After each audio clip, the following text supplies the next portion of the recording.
All manner of prescriptions will be offered. But all that is lavish. Because people of God have suffered. People who are close to God have suffered. In fact, God himself has suffered. Because you remember when Paul, before he became an apostle, was headed to Damascus, when God confronted him, he told him, Saul, Saul, why do you persecute me? Meaning, although he was persecuting people, it was God who was feeling the pain. So God has also suffered. Because the Lord told him, why do you persecute me? Remember, Christ on the cross, the gospel according to St. Mark, chapter 15, verse 34. Christ is on the cross and he is saying, Eloi, Eloi, lama sabachthani. When you hear someone speak their mother tongue, they are in trouble. I can speak English now. But the moment I get into trouble, I will speak the first language I was taught by my mother or my parents. So Jesus is speaking in his mother tongue. That is how it is recorded. Eloi, Eloi, lama sabachthani. Translated, my father, why have you forsaken me? So God has also suffered. So suffering is not reserved for sinners. Of course, they have their share, which is agonizing, which is painful, because they have nobody to cry to when they sin. When a sinner suffers, they have no recourse. They have nobody to turn to. At least Jesus could turn to the Father. Eloi, Eloi, lama sabachthani, my father, why have you forsaken me? And because God was with him, eventually he says, to you I have committed my spirit. So he was not alone. So the fact that God has also suffered should comfort our parents here that their loss is felt by God. Let us not try to understand why it happened. It may take a long time. There are many things that have happened that we have never known the cause. We may know the cause or not know the cause. It doesn't matter now. What matters is that there is a God who will walk with you. It doesn't matter what didn't go right. Of course, if there is crime committed, government should get to the root of it. But we are also aware there are many stones that government has never turned. Previous governments are still to turn stones. Although revelations are made how some people died in this country. Pio Gamapinto, Tom Boyer, J.M. Kariuki, Robert Ouko. We have never been fully officially informed how it happened. Of course, some investigations have been done privately, and we almost know who did it. But you dare not say it, you might be sued. You know, there was a bookshop in Nairobi one time, was it called Book Point, that sold a book that pointed a finger at someone that he had been involved in some death. The book talked about someone who is dead today, that he had involved in the death of some prominent people.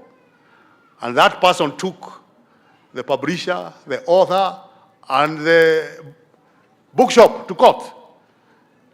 And they were sued, and they were fined. And that good bookshop followed it up. It had no more money after paying those fines. So we never say who did it, much as private investigators say it, because you may be in trouble. I haven't mentioned anybody. It doesn't matter. Government get to the root of it. The reports may take long. But the parents here, your concern may not necessarily be who did it. Although there would be better closure if they knew what happened. But the Lord who whispers to his people is telling you, I will walk with you. I will not desert you. Grass will grow. I'm your friend. I am Emmanuel, meaning God with us. When God is with you, proprietor of the school, may he comfort you, may he console you and your family. All parents, mothers and fathers, those who had only one child, the only one they had. Some had children who had been born after a long wait by the mothers and the fathers. They are here in the caskets. Shattered dreams, great loss. But God is whispering, listen, Kinre, he is whispering to you that you will not go down. And therefore, after crying, Eloi, Eloi, lama sabachthani, you'll be able to say, unto you, I commit my spirit. I wait upon you. Why it happened? His ways are not our ways. His thoughts are not our thoughts. We are limited. We may not know. We may talk about what should have been done and many other things. But as people of God, we are glad to surrender these parents to the Lord and the whole matter to the Lord. We are glad to surrender it because he has never disappointed, even in spite of that pain. After the crucifixion of Jesus, the family was consoled because you remember Jesus saying, mother, these are your children. Son, that is your mother. Life continues even when I die, even when I descend into hell. But later on again, he rose from the dead. It has been painful to people of God. As I conclude, remember there was also Job. He who suffered not because he was a sinner. He suffered great loss. He lost all his children, sons and daughters. He lost all his property. Livestock was precious those days. He lost all of it. Then he lost his health. Knowing how precious health is, we say health is wealth. He lost it. And then he lost friends. Because those men who came to sit with him, initially they were quiet, but when they started speaking, they condemned him. That such suffering will never come to a righteous man. The kind of suffering you have gone through, parents, never comes to a righteous man. Those were the words of the friends. And Job was wondering, what is this offense that I've committed bigger than those committed by others? But the friends were telling him, look how stubborn you are. Even when we have identified your problem, you are still saying, you are putting a lot of words in your mouth. This is nothing but a consequence of sin. So he lost his friends because they were not agreeing. Do you know he also lost his wife? Because she at one point wished to be a widow. She told the husband, curse God and die. She was praying for widowhood. She was inviting widowhood upon herself. So he almost lost his wife as well. Well, of course, they lived together thereafter, happily ever after. But now Job walks through that pain. But eventually, even before God intervened, if you read that book, chapter 42, nisome hapa kwa Kiswahili, hata kabla Mungu hajasuluhisha mambo ya Ayubu, Ayubu mwenyewe alimsikiza Mungu akiongea, akasikia yale Mungu ameweza kufanya, because katika kitabu hicho kuna wakati Mungu anaelezea uwezo wake. Hajaguza mambo ya Ayubu, lakini anaambia Ayubu, unajua yule mnyama mkubwa sana, yule anaishi kule, unajua wale wanaishi majini, unaona yale mawimbi ya bahari, I'm in control of all those things. In other words, he is telling Job, what you have gone through is nothing compared to my ability. The same way Jesus was showing John the Baptist, what you have gone through is nothing compared to what I am able to. Naye Mungu akamwelezea Ayubu yale ambayo anaweza kufanya.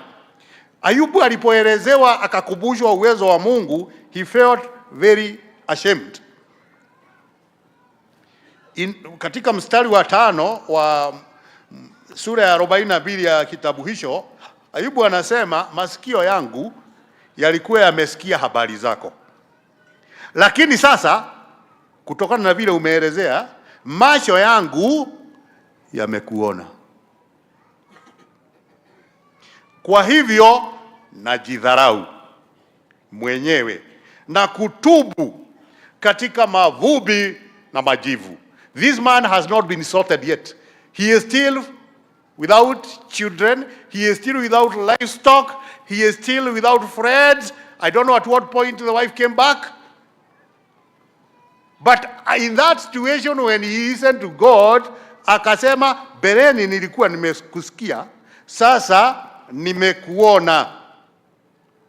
Na kwa hivyo najidharau mwenyewe na kutubu katika mavumbi na majivu. That is the lowest a Jew could feel sorry. So parents, once again, friends, relatives, God can do more in your lives, and he will do more. He will attend to you. God has suffered. He knows what suffering is. God has undergone pain. He knows what pain is. May he help you to get better. Don't get stuck. Mourn, it's human, but don't get stuck there. Get to the next phase that God is ushering you into. In the name of the Father, the Son, and the Holy Spirit. Amen. Thank you, Lord, for reminding us of your abilities upon us. Your thoughts are not our thoughts. Your ways are not our ways. You are still all-powerful, omnipotent. We release ourselves to you. And like Job, we want to repent where we have spoken unkind words to you, where we have cried and asked you what you are doing. Where were you on that day?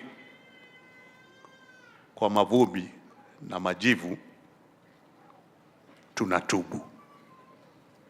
In Jesus' name. In Jesus' name. Amen. In Jesus' name. Amen. Amen. Amen.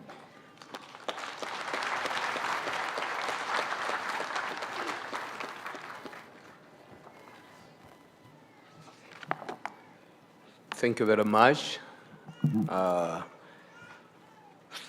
Right Reverend, for ministering to us. My take home are two things. One, don't ask God any question. Close your ears, aloud this time. You may hear many things. That God is not through with us. Many more good things are on the way. At this point, we want to pray for the family. And before we do that, I want to request the Vicar General who is here to come and lead us in that. And just to remind the clergy who accompanied the family, together with all of us, when we will be praying for the family, we shall all stand, allow the caskets, and then we do what we know best to intercede. Welcome, Vicar General, Reverend Charles.